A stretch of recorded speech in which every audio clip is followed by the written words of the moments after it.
Good afternoon, everyone, and welcome to today's Capability Accelerator Program session. And today, the continuation of our market selection webinar series, and the third in the series today. And today, we're going to be looking at barriers to entry, both tariff and non-tariff.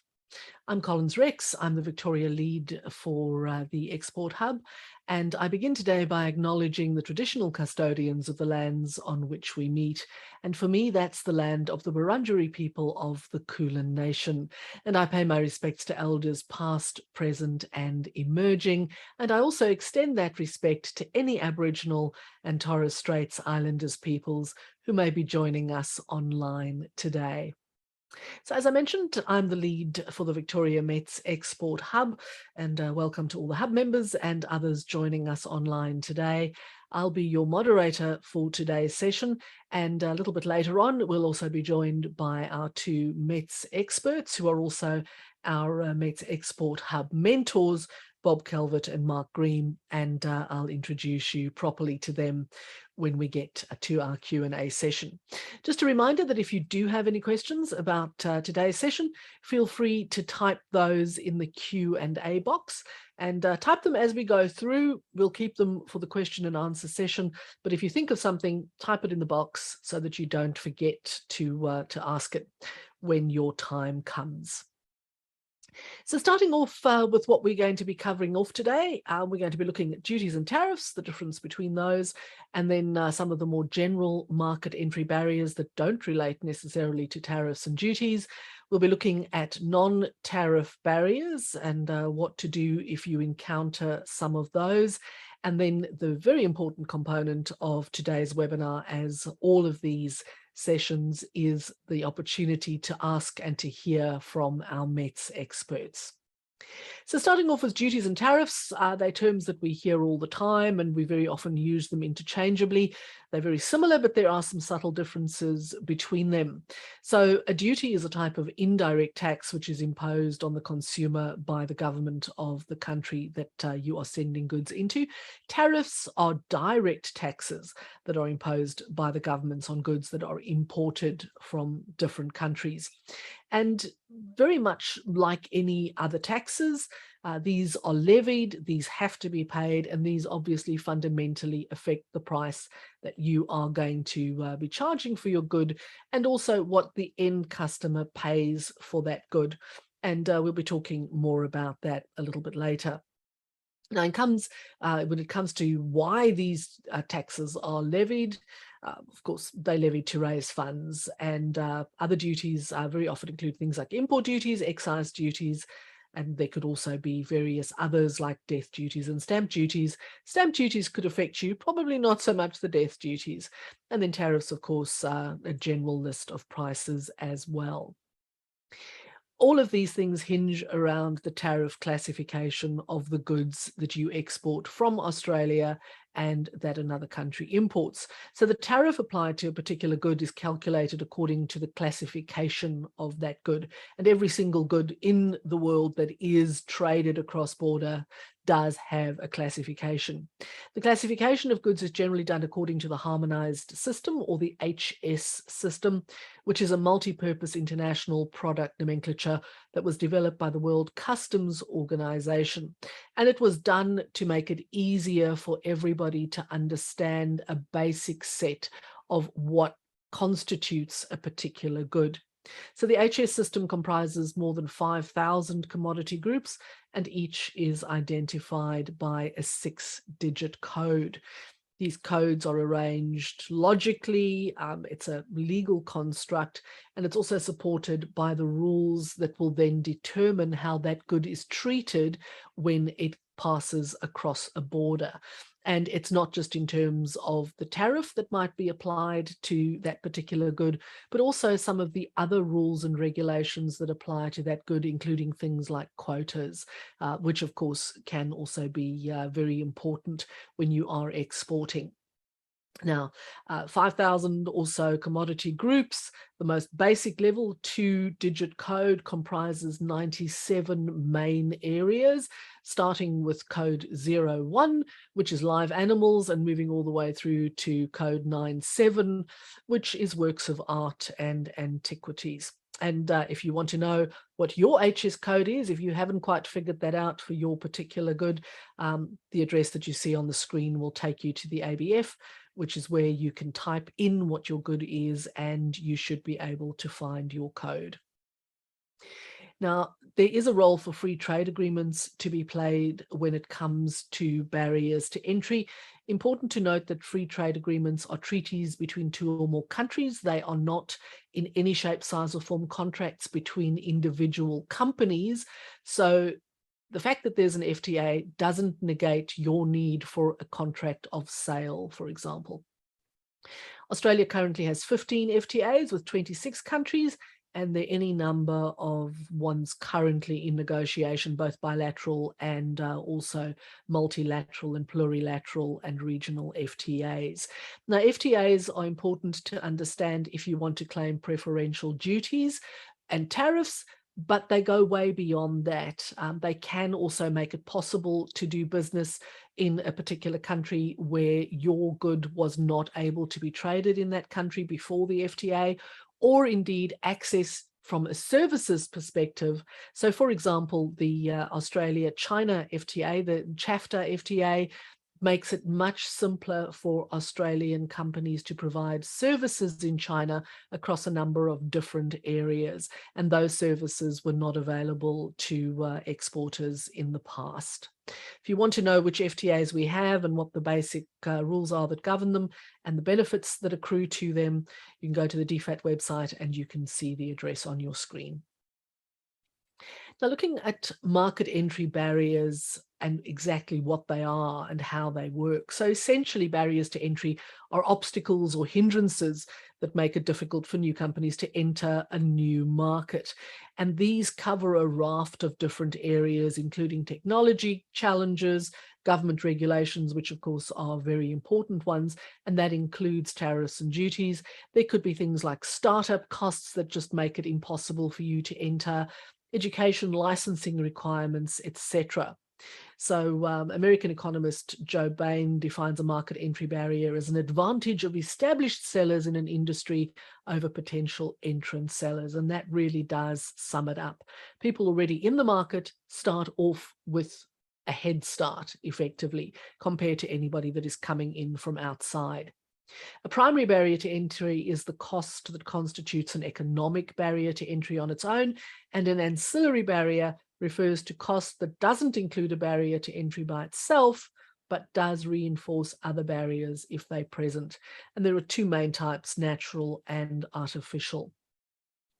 Now, when we look at some of those natural barriers to entry, we're talking about things like economies of scale. So if a market has significant economies of scale that have already been exploited by existing in-market companies, it makes it very difficult for new entrants to come in and overcome those economies of scale. The network effect refers to the effect that multiple users have on the value of a product or a service to other users. And if there's already a strong network, again, it limits the chances of new entrants gaining a sufficient number of users or customers in that market. Other natural barriers to entry are things like high research and development costs. So if an incumbent has already spent huge amounts on research and development, new entrants have to meet that research and development cost, and that could make it very difficult economically to justify entering a new market. And similarly, when it comes to entry costs and those setup costs, very often it is so expensive for you to compete like for like with those already in the market, particularly when it comes to things like advertising and marketing, that you might want to reconsider that particular market. And then there are also the facts that go around ownership of resources and raw materials. Where the incumbents already have ownership, it's very difficult for a new entrant to gain a toehold. When we start thinking about artificial barriers to entry, these are ones that don't naturally occur but are actually put in place. Then we're talking about things like predatory pricing, where an incumbent in a market might make it really difficult for you to compete on pricing because they can cut their pricing because they don't have those setup costs, for example, that you do, and they make it very difficult to compete. There's also limit pricing, where existing businesses set a low price and a high output so that they effectively close any potential off to new entrants. Things like advertising, you might find that the higher the amount that is spent by incumbent firm, the greater the deterrent it is to you, because you have to match that spend if you're going to get your brand known in that particular market. And then, of course, there is the issue of brand as well. The incumbents already have a strong brand presence and a strong brand identity, and it's difficult to erode the loyalty that they have in that brand if you are coming in from the outside. Other artificial barriers to entry include things like patents, contracts, licenses. Again, very difficult if there are exclusive arrangements in place with firms already in the market for you to break into that. And that could also encompass things like loyalty schemes. Now, we do tend to think of loyalty schemes when we're thinking of fast-moving consumer goods, but the reality is that even in the Met sector, loyalty schemes could take the form of predatory pricing that comes around after-sales service, for example, where if companies want to change supplier, they are going to lose that after-sales service benefit, and therefore, as a loyal customer, they are less likely to move. There are also things like switching costs, where if a company wants to move to you as a new entrant in the market, they might face penalties from existing suppliers. And if we think of something which is not a Mets issue, but if you think of the AUKUS ruckus that occurred a few months ago and the penalties that the Australian government incurred as a result of breaking essentially the contract with the French, that is the sort of thing that we're talking about. Now, I just want to pause for a moment on tariff barriers, on NTBs. These are trade barriers that go beyond just the usual barriers to entry that stop you naturally or indeed artificially entering a market, but ones that are actually put in place to unjustifiably restrict the flow of goods and services across borders. So the World Trade Organization identifies various non-tariff barriers to trade, and these include things like import licensing, pre-shipment inspections, rules of origin, and unnecessary or extraordinary customs delays. Now, if you are trying to enter a market and you have encountered a non-tariff barrier, something which you believe unfairly keeps you out of that market, you can report it. Now, developed countries very often use non-tariff barriers as economic strategies to control the level of trade that they conduct with other countries. And emerging economies raise revenue, quite frankly, by having some of these barriers in place. So if you do encounter them, and these are some of the ones that you may encounter, you can lodge your issues that you've encountered with the tradebarriers.gov.au site. And in fact, you are encouraged to do so because it helps the Australian government to build a case to have certain barriers removed.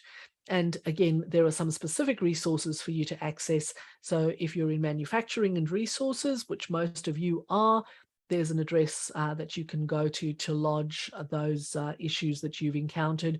If you're a services business, similarly, there's a specific address for you to send your inquiries to. And then if you have any general sort of inquiries around customs, and that includes possibly wanting to know what HS code you should be using for your product specifically, getting an advanced ruling. Advanced rulings, of course, you cannot get from Australia. You have to get it from the importing country, but customs here will be able to point you in the right direction of their counterparts in the country to which you are exporting.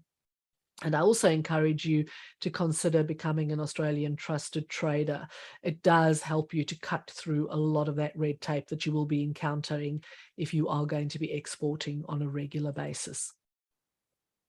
So that's been a quick trot through where we go in terms of tariff and non-tariff barriers. And now it's time to ask our METS experts. And I'm delighted today again to be joined by our two mentors, Bob Calvert and Mark Green.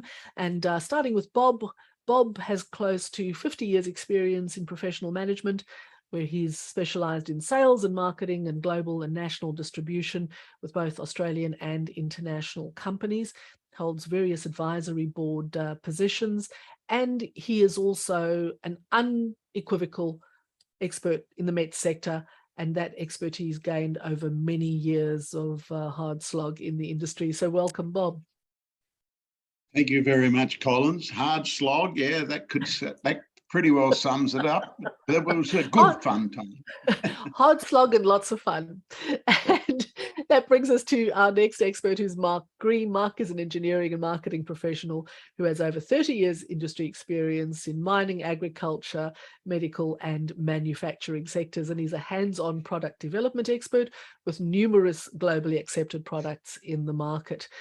He heads up his own business, and he continues to pursue his passion for product development, and not just development on the drawing board. He also gets his hands dirty, which is something that he's currently doing before he jets off on an overseas trip.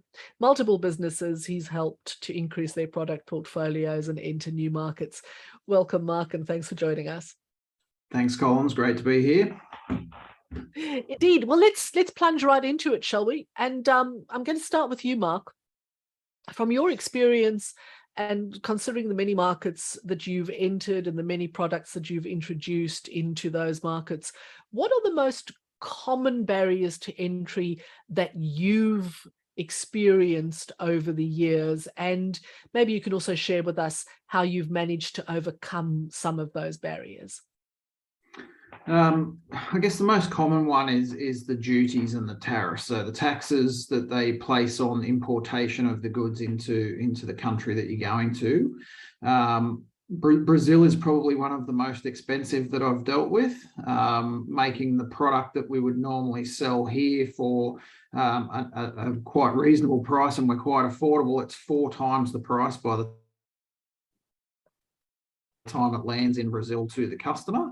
So that can make it quite prohibitive for the client at the other end.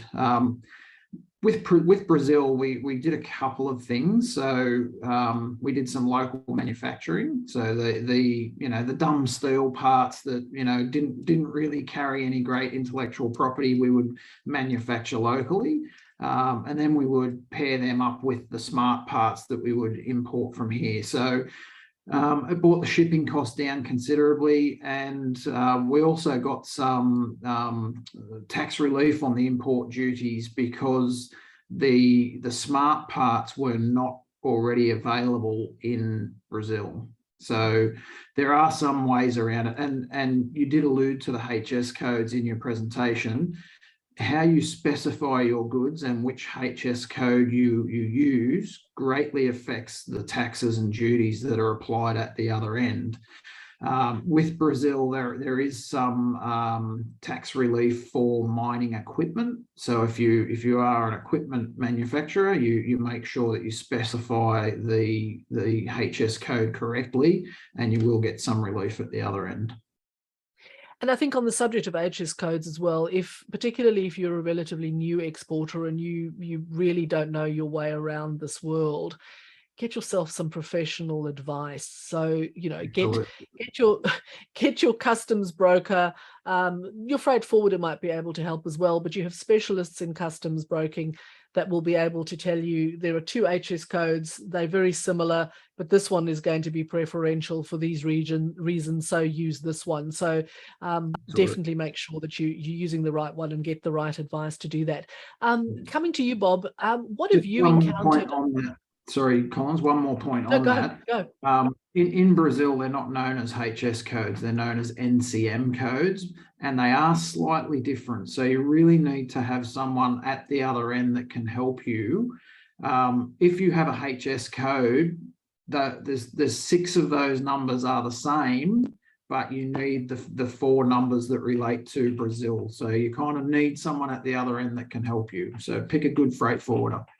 Absolutely. And on that point, I mean, technically we have AHEC codes here because we have the standard ones, and we also lock some at the end so that the ABF can track where things go and how they go. So get help. That's the bottom line. Speak to somebody who knows. Absolutely. Bob, coming to you, what are some of the key barriers over the years and the many years and the many markets that you've gone into with a range of different goods? What have you encountered that is something that really stands out? Yes, well, we love to talk about war stories here, Collins. Mark is right on the money, and you succinctly advised you must get yourself a very good customs broker, and they can be actually accessed through the freight forwarders. Most of the freight forwarding companies now have an alignment, even they have a department within their organisations to help you there. Some of the things that we found that tripped us up over the times was that we were manufacturing a piece of equipment here in Australia. It was known as an underground hard rock loader, but we'd sent it across to Chile, and when it arrived there, but we'd sent it with a set of forks rather than a bucket. So in intent, it was a specific machine for an underground application. However, when it got over there, the codes just didn't align, and they thought it was a forklift truck. And of course it wasn't, but that was a very expensive learning curve for us, because you needed to understand exactly how they would interpret the numbers. And as Mark also said, you've got those issues that you've got to contend with. The other thing I wanted to point out with is that depending on what your product is, of course, but if they have spare parts that you wish to support, then the spare parts actually have a completely different coding. So whilst you can't say that this particular part is specific to that machine or whatever it might happen to be, when it gets over there, it might be considered, oh, well, this part could be made, and I'm talking about, it could be just as simple as a nut or a bolt or a specific, something a little bit specific, and they'll turn around and that will be completely different classified. And you're right, you could have up to 1,000+% or more. Mark mentioned 4 times the price, and 400%. But when you get to something like supporting it with a spare part, you might find it's totally different again. So these things you just need to be very mindful of. And another one that I can relate to is in Indonesia. The product has got one particular tariff, but then the parts have got a completely different tariff again. So that can really, if you're going in and selling and marketing on a cost-benefit analysis, you just got to do your checks and balances first to make sure that all of those ancillary things are going to be part and parcel wrapped up into your, because you can be undone so very, very quickly, not understanding those things. And the other thing is, when you're competing in some other countries, understand what the other tariffs for your competitors might well be. For example, when we were first going into Chile and then later Brazil, we found that the North American Free Trade Agreement, NAFTA as it's known, protected our competitors that were coming out of Europe, and much, so we had an impost against us. So again, you need to be right across all of those things. And then of course it might be different if you've got a hardware or got a software product that you're selling. Might be slightly different again, because you can download that across the web, but there might also be some encumbrances there as well. Just check out, use your customs people. Absolutely. And using just your example of the software, also understand what that market allows by way of sales. So if you're selling software into China, for example, you may not be allowed to sell that software into China through any means, because it could be an area of that particular sector that is closed to foreigners. So, don't assume that because you're selling something that is an online downloadable product that it's okay, because it's not necessarily. So bottom line is, do your homework, get the advice, and get it right before you make the mistakes, because the mistakes can be very costly and also potentially legally problematic. So never be in the position of having made a false declaration to customs, even if you did it by accident. And that brings us to government regulations. Mark, any regulations that you've encountered that have made it really difficult for you to enter a particular market? And, we're talking about things like governments putting in place quotas on particular goods, or any other regulations that might forbid foreigners selling into a particular sector. How did you overcome those, if you've encountered them? So local content is one of the things that we came across. So one of the products we were selling, it was an access system for mining equipment, but because the product name said ladder, we were classified as a ladder, which, every hardware store sells ladders, and every country has their own type of ladder, and there's probably a local manufacturer.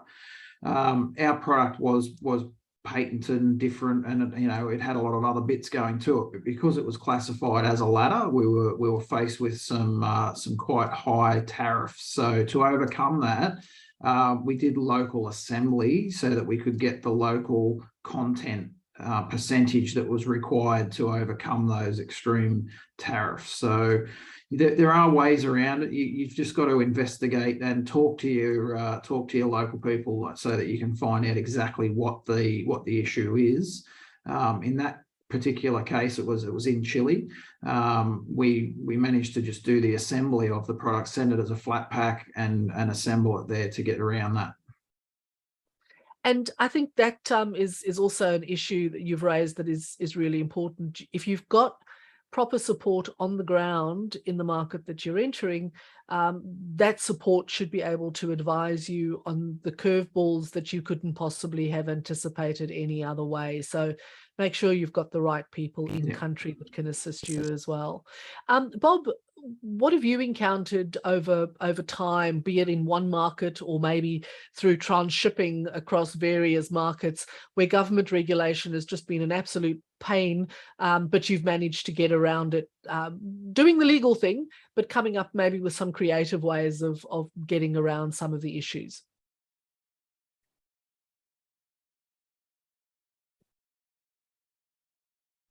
Have we lost Bob? Sorry, there we go. no, Bob's you're back. right. I went on to mute. Look, there's no easy way getting around government regulations. You've just got to, you just got to follow the rules and regulations. Remember, you're dealing in another country, and they have a completely different understanding and methodology and so forth. So what you might find that is more readily acceptable or accessible in doing business in Australia is totally different overseas. So having that sort of parameter in your mind, the situation is that you might be dealing with, you've got a product that might be going into a country that has to go through another country to get there. So from a shipping point of view, what happens is that you send the product in, it might land, and I use the case of somewhere in a landlocked country in Africa, for example. So you ship into the ports in South Africa, and then it goes through to a place like Botswana or Zambia, Zaire, or even further into the Congo. Now, what happens is that when you go from one country into the next, you have to ensure, and this again was where your shipping forwarders come into play, is understanding if there is any other regulations that might take you from one country into another, because it's almost like going into a demilitarized zone between two countries, and your machinery or whatever your product is might end up sitting in a box or on a truck or whatever it might happen to be, caught up in between moving from one country to another. So that's a prime example that I've experienced. How we got around it was, I suppose, and it happens, it was almost one of these brown paper bag things, but it was all done legitimately. But you've got no idea how you will get the corruption that is forced on you, or, that, well, if you pay this, we will let the machine go through. Well, of course, you've got to have all your checks and balances in place. And there's no such thing as an empty brown paper bag, because it'll bring you undone. The thing is that you must understand before you get to the brown paper bag place that there is that you've got to do the right thing. As I said, if you've got everything in place first up, then it can flow reasonably okay. But there is no there's no free lunch in any of this. You've just got to make sure you've got all your checks and balances in place. Indeed, and sometimes maybe by doing your homework ahead of time, you understand that you shouldn't go through a particular country to get to another one. You need to go the long way around and go through 2 other countries, but at least you're not going to be asked for the brown paper bags along the way. So again, That's it comes right. down to doing the homework. Yep. Staying with you, Bob, we know where we live, and we know that Australia is relatively far from most places on the globe. Have you, in your experience, perceived the distance that we have and the vagaries of distance as in itself being a barrier to entry for Australian METS businesses? And if so, how did you manage to overcome that particular challenge? I think the first thing we need to be mindful of is that the METS sector, the METS industry in Australia is highly recognised and respected internationally. So for a start, there will be the customer on the other end will understand and realises that you're a long way away from home. In my experience, and I can relate to this so much, is that our main competitors were out of Northern Europe. So it was the Swedes and Finland from the Scandinavian countries. And it didn't really matter whichever area that we went to, we were all a long way away from the market. And it doesn't matter if your product is in for North America or Canada, into the Africas or into the Southern Americas. Distance is not a real issue. Obviously, it depends on what product you've got. Some products you can just about put in your kit bag and go over there with them, or some you can send over, this day and age by the cloud and so forth. But distance is not a real issue. Yes, it has an impost on your overall cost of the freight, but you build that into your price and make sure that at the end of the day, it's not I've never found it as a real impedance, is probably the best way I can say it. So I didn't really have to argue the toss that it was coming from Australia. It's accepted. Good to know. And Mark, have you had a similar experience?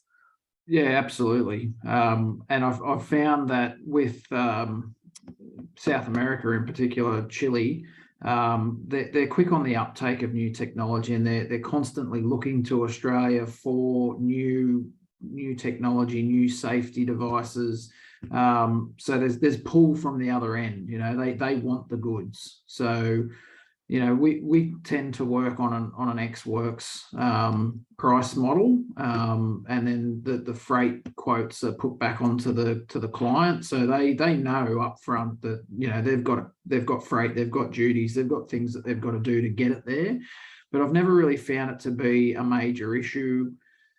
Some of the smaller stuff that I'm dealing with at the moment is that, again, we spoke about economies of scale before. When you're doing ones and twos, they seem quite expensive because, you've got high freight components. But once you start to move into the, hundreds and 200s, well, the freight component comes down. So as long as you're upfront with your customer and you explain to them that, to get the first one there, it's going to be quite expensive. But then once we start to do volume, well, then that comes back. So you just got to be clear with your customer. And build a relationship. Yeah. I just add to that too?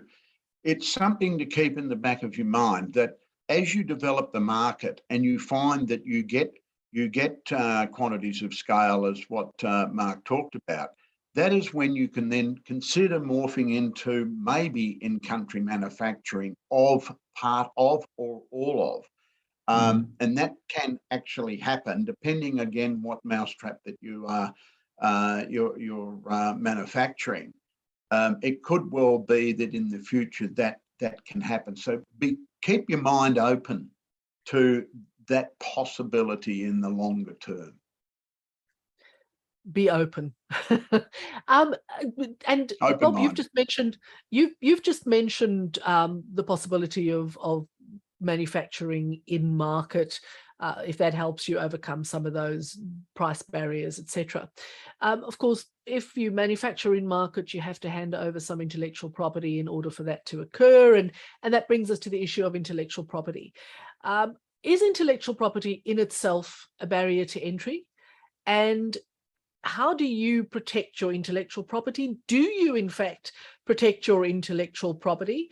And if you don't, under what circumstances do you not do so? So share with us your thoughts around intellectual property and how that may affect whether you go into a particular market or not. Well, first of all, I think you've got to understand where your competitors are and whether or not that there is a competitor in the area that you're going to go to, or indeed whether you're going to create a competitor in that particular market. Now, I'll be quite open in the fact that in my career, one of the last places we went to was into the Asias, because we said we have seen so much of copy. Now, intellectual property it's a very, very large paddock, because somebody can just start copying your product, and if you've got a patent on it, or if you've got a registered you've registered it as a product to go into that country, which will cost you money to do, you've really got to understand why you're paying that money and what you're going to protect. The biggest benefit that you've got with your product is really what it really means to the customer in the way that it's value added and it's point of difference. Because you will, no doubt, you will get people will try and copy, not all the time, because they might just say, this is just too hard, especially if you've got something that's very, very unique and you have spent tens of thousands, hundreds of thousands of dollars developing it, depending what it is. But at the end of the day, you've just got to be mindful of whether or not it's worthwhile entering that market if you are so concerned about, oh, this is, we're going to get it copied. And the customer, if it's a like for like and they don't see any real difference in the benefit, then yeah, you're going to probably miss out a bit further down the track. If you do and your product gets in there, you support it to the hilt, you provide the customer with everything. They don't really want to go off and look for something else, because they are no fools. They will know what is in there that is what the product differentials are from a features and benefits and the support. And there's been a number of people, we've talked about it before, especially in developing countries. They'll come in and they'll say, yep, we can do this particular mousetrap, we can build it cheaper and do this. The customer might buy one. Remember, we're dealing with the mining industry, mining and minerals processing industries. They don't necessarily just go and buy something that is 10 or 15% cheaper that looks the same unless it's going to give them a better benefit, because they're in there to make money and they're in there to make sure they got reliability and support. So, and that's where you need to go. But intellectual property, big paddock, just be mindful of what you do, what your product is, and whether you need to invest in protecting your intellectual property or not. Thanks, Bob. Mark, your thoughts about IP?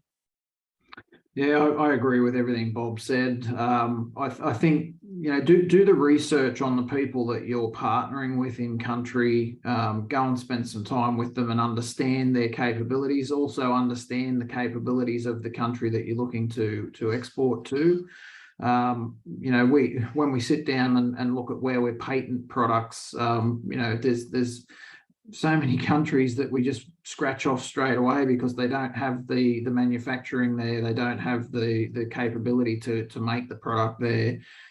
So we're kind of very selective with where we patent, and we also look at the size of the market as well. So is there enough there for someone else to kind of go, yeah, there's good money to be made there, we'll copy that and go there. So we kind of we take out our patents selectively. And we make sure that we can actually back them up in country with some good solid support on the ground. I had a conversation with somebody not long ago who said, we don't bother to patent or to register anything because we just make sure that by the time they've copied this one, we're 3 iterations ahead. So for us, the challenge is just to constantly get onto the R&D bus and make sure that we're ahead of the competition. So whatever works for you and your business, just make sure that you're making the decisions for the right reasons and you know why you're making them and what the implications are of all of those decisions. I'm going to stay with you, Mark, and thinking about standards, certifications and the like. We have the Australian design rules, we have various standards that apply to our industry and safety and all sorts of other things. When you're going offshore and you enter a market that is requiring a completely different set of standards and certifications, how do you deal with that? And how do you ensure that it doesn't become such a prohibitive cost for you to constantly be reinventing the wheel that it makes it unprofitable for you to enter that market? Look, Australian standards are often quite high compared to other countries' standards. They're either on par with the ISO standard or they're above the international standard. So in the past, we've sent some stuff to Canada and an engineer and a mine's gone, oh, it's not CSA approved. We don't recognise this Australian standard. There's companies out there that you can send them your certification and what standards it complies with, and they will translate that into the CSA or the CE standard or whatever it may be. It's not a huge cost. We're talking a couple of grand. If you've got a big market and it's a big enough product, it's not prohibitive at all. And quite often the customer will want to pay for it themselves anyway, because they want to do their due diligence to make sure that the product complies with what they need. So I've never found it to be a barrier, providing your product is certified to the international or the Australian standard here. I don't think you'll have a problem getting it approved in another country. And Bob, have you had similar experiences in the past? Yes, certainly. We all think, Australian products, certainly our standards in the mining and minerals processing industry is right up there. I mean, probably when we go out to look at developing a new piece of kit, whatever it happens to be, we have to do it naturally to the Australian standards, and they, as Mark said, either meet or exceed the others. Now, there could be some little tweaks between one and another, but generally it's not too bad. It's probably worth making a note, though, that sometimes it's what the market is prepared to accept. And if you get the very large organisations like Caterpillar, Hitachi, or any of those that are building earth-moving equipment, I relate to the situation as where a product that went into Brazil, it was found that they didn't need all of the operational sophistications that are built into the machine. Now, it can well be that they're there for all of the right reasons, and the very forward-thinking mining industry companies and countries, such as the Americas, Canada, and well, even now the Africas, will accept the latest in technology. But then you get some of these other developing countries where the operators are just not, they just can't comprehend a lot of the technology, and they still want very basic levers. And that's something that you need to understand when you're going in there. Is this product fit for purpose in that particular country? Because you might find that you're trying to sell a Rolls Royce into a market that only knows what a Ford Escort is really, that's what they wanted to have. So again, it's understanding that. And it may well be that, again, you might say, well, what's the cost to us to downsize, if you like, or remodify? It might well be it's just, we're better to walk away from that market and just think about it in the future. So those are the things you just got to be mindful. But generally, everybody's looking for the new technology. As Mark said, they'll accept it and they're prepared to pay for it if it's got the things that they really need for the future of their operation. Yeah. Thanks very much, Bob. Mark, I'm going to come back to you now to talk about procurement policies. We know that every single mine you deal with is going to have its own set of procurement policies. It's going to vary from one organisation to another. And indeed, it might vary from one market to another. And sometimes those policies can be quite onerous and they might be quite difficult for particularly new players to enter the market. So can you share with us some of the issues that you may have encountered in the past and the ways in which you were able to overcome some of those barriers that were put in place and still manage to win the customer? Yeah, I guess patience and persistence. There can be a bit of a minefield to navigate through, and you've just got to take your time. And again, having a local partner that understands the requirements, they can navigate that minefield for you. I haven't really had any. I've been fortunate enough to work for companies that have a very niche product and new technology that the client at the other end wants. So there is a pull from the other end. There's usually a champion within the organization that we're trying to sell to that's like, hey, I really want this thing. I'm going to do whatever it takes to get it here. So you kind of rely on them to work with you to get through the minefield of the procurement process.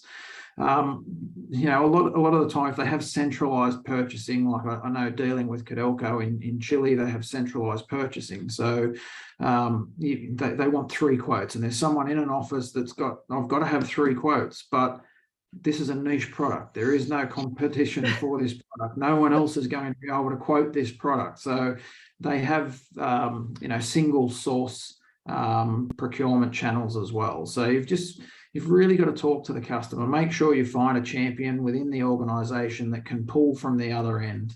That's my advice. And I think that's very wise advice, and hopefully everyone's taking note of that. Find yourself a champion because they'll pull for you. Bob, your thoughts? Yeah, thanks, Collins. Yeah, it's very much thinking about your prime markets, looking at the tier 1 to tier 2, tier 3 supply end users. As Mark said, you might find the very, very large organisations, the tier 1s we're talking about, for example, but not limited to, mentioned about Codelco, Rio Tinto, BHP. They have very, very onerous requirements around their purchasing. It's just the way they've set it up. I'm not saying it's right or wrong or anything like that. But you just need to be mindful of that. And quite often somebody says, oh, I'm going to get into the export market and I'm going to get on the shirt tails of one of these large companies, and that will help me in the future. It doesn't necessarily work, because if you get embroiled in their purchasing side first up, rather than making sure that, as Mark said, the person on the other end sees the need. If they see the need, they will help you market through. So it's not like going in and knocking on the door of the procurement office of a particular cut and saying, here's my particular mousetrap. I'll say, yep, fine, thank you. We'll send it out amongst our different departments, and it'll get lost. You've actually got to do the hard yards. You've got to go and find the people who's the end user, who understands where they're going to get the point of difference. They understand why it's that price. They understand what it's going to do for them. And then they will come back, and yes, they'll go out and to the procurement, and you've got to go through that process. And there's, even when that happens and you get the person at the other end says, right, then you have to go through their procurement process. And it can be painful. And I've been there, done it, and to the point where you just nearly say, I'm going to walk away because this is just too hard. And that's your call. I mean, if it is too hard and you ring up the person saying, listen, mate, I'm sorry, but I can't get through. They want this and that, and this is beyond me. Especially if you're a reasonably new startup company and you're wanting to export, and they need to understand the insides out of your organization. And that can be extremely frustrating. Again, you're at a point when you look at it, look at your business plan, look at your business strategy, and say, this is beyond us. This is just too much for us. It could well be then that, and we're really talking if you're marketing and selling direct here, that's when you've got to say, okay, we might have to modify rather than going in direct. We might have to partner with somebody who's already got an established credentials with that, with the commercial credentials with that particular customer in country, and that way you will probably find another way of getting through that process. And I might just add that we've got coming up in October and probably November, a series of webinars with miners in Canada to talk you through their specific procurement policies. So we're actually going to have the heads of procurement in a number of different mines to talk you through some of the ways in which they make those decisions and how those policies work. So keep an eye on your inbox, because you'll be getting information about that. We already have one of the dates secured, and that is with Vale. So it's very much inside information. Sessions will not be recorded, so you'll have to be there to get that information. So just as an aside, make sure that you keep an eye on your inbox for those when they occur, and you certainly don't want to miss that opportunity. Now, I'm conscious of time, and I think we've covered a lot of some of the other questions that we were going to get to in our previous discussions today. So I just want to focus on one more area, and this is one that is sort of, we've touched on it over the course of today's session.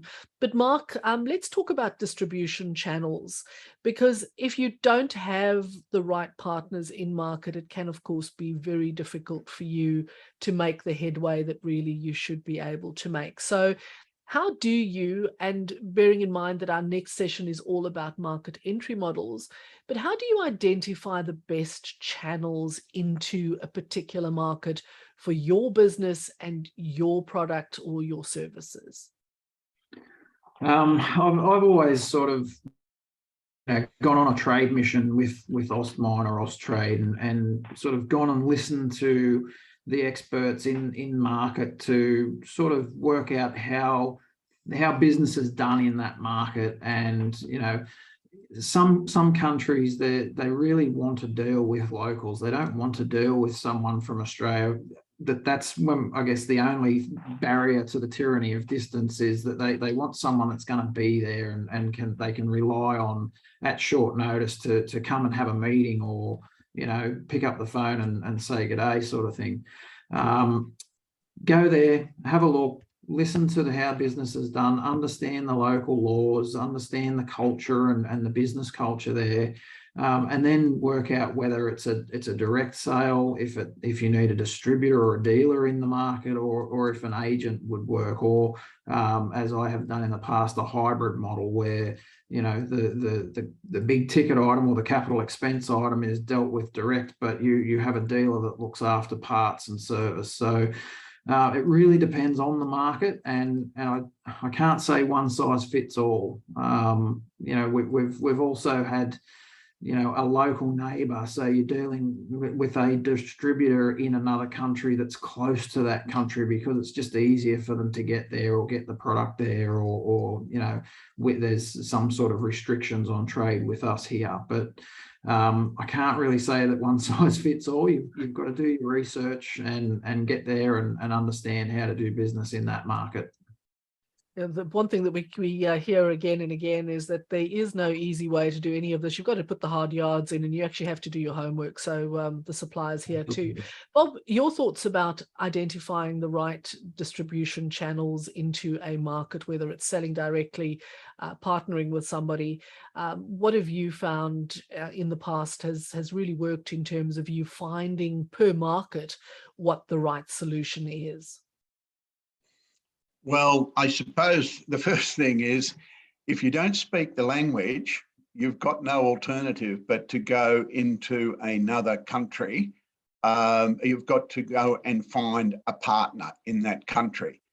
That's pretty much the sales and marketing 101. If you're naturally in an English-speaking country, then it's fine. The other thing is understanding the cultures of that particular country that you're dealing in. And I mean, this does a plethora of things that we've been talking about during this series all the way through. But if you need to, and depending on your product, you need to get support, then you've got no alternative but to have an in-country partner of some description, whether it's a dealer, distributor, reseller, or what, and there's all different parameters that's going to fit around what your business model is.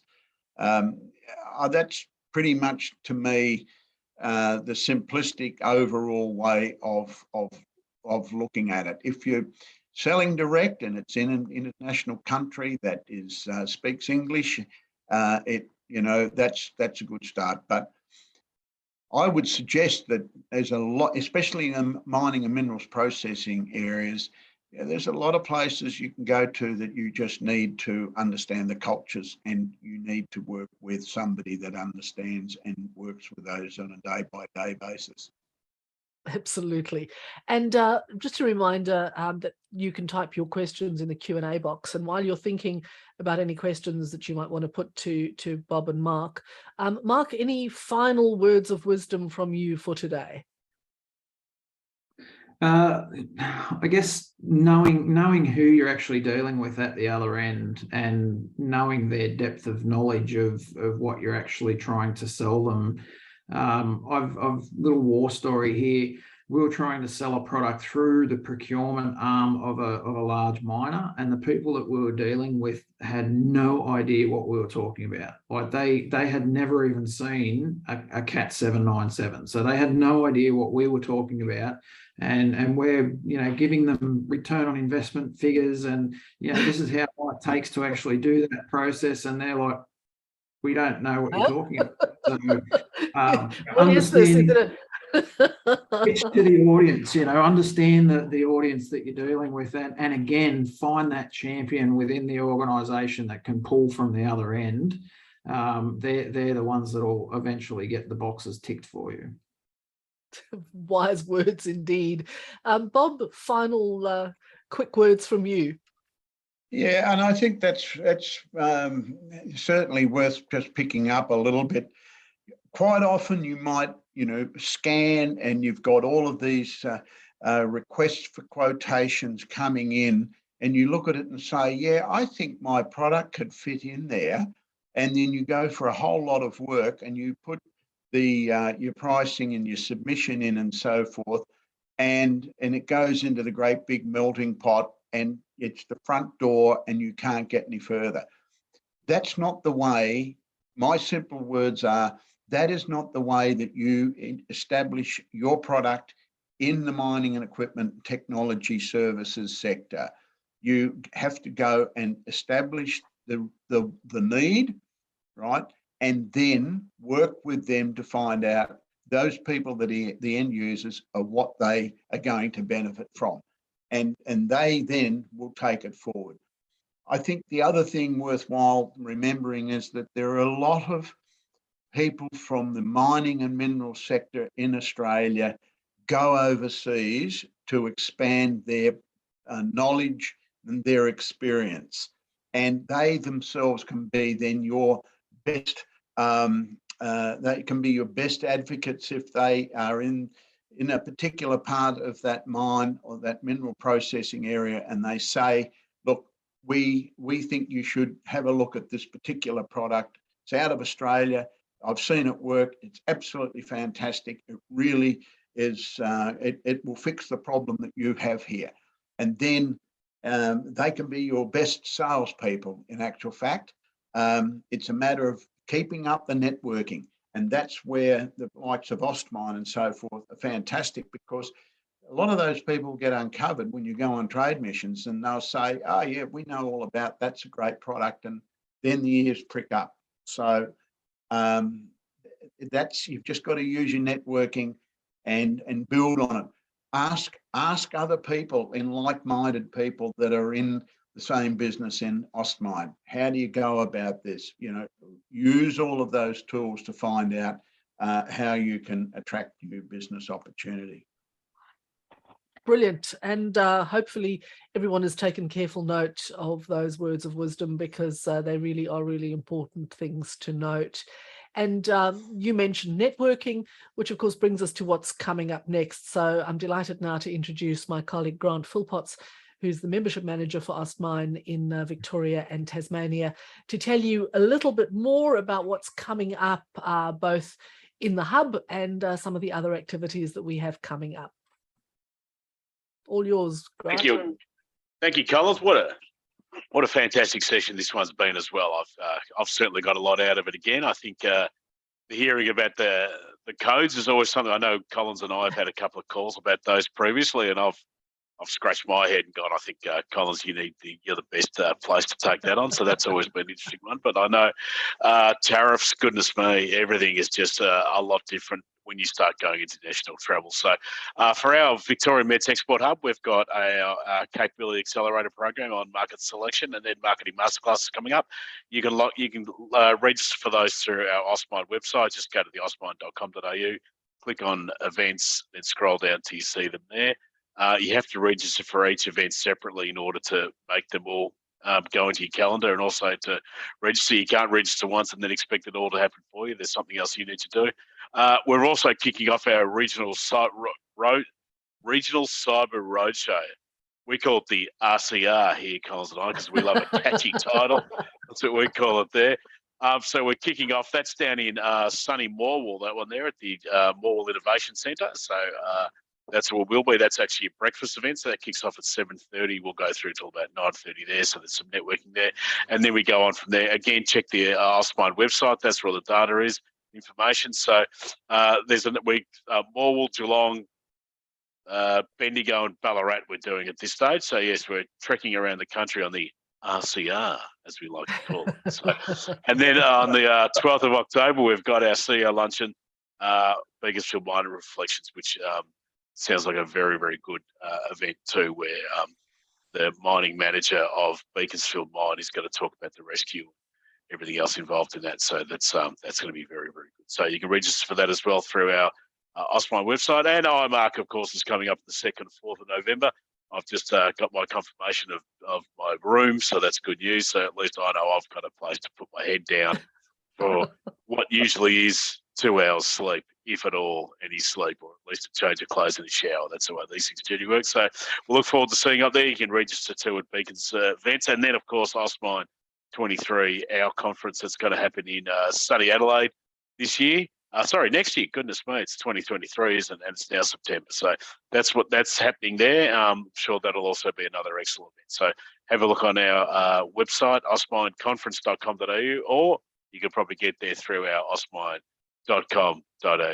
website at the same time. So thank you all. I think back to you, Collins. I think if there's any questions from the floor, we can go from there, or we'll all go off, and there's Collins and I have got to get the car revved up for the RCR, so we've got to pack all it all up and get ready to go in preparation. Too many acronyms. Grant putting on his best radio voice. That's right.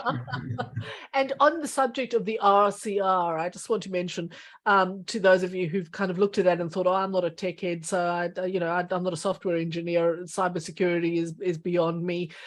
These are very much focused on changing human behavior, and it really is vitally important. If you're going to enter global supply chains and your cybersecurity isn't up to scratch, trust me, you're not going to get a look in. And they're going to ask you those alien questions. So attend the session, get some basic information that will put you on the right track to stop those attacks before they occur. And that's really what it's all about. So join us, Morwell, Geelong, Ballarat and Bendigo, and we'd love to have you. Thanks very much, Bob and Mark, for your time today. Again, as always, it's been really insightful and great to hear from the horse's mouth, so to speak, about some of the challenges and how you've managed to overcome those.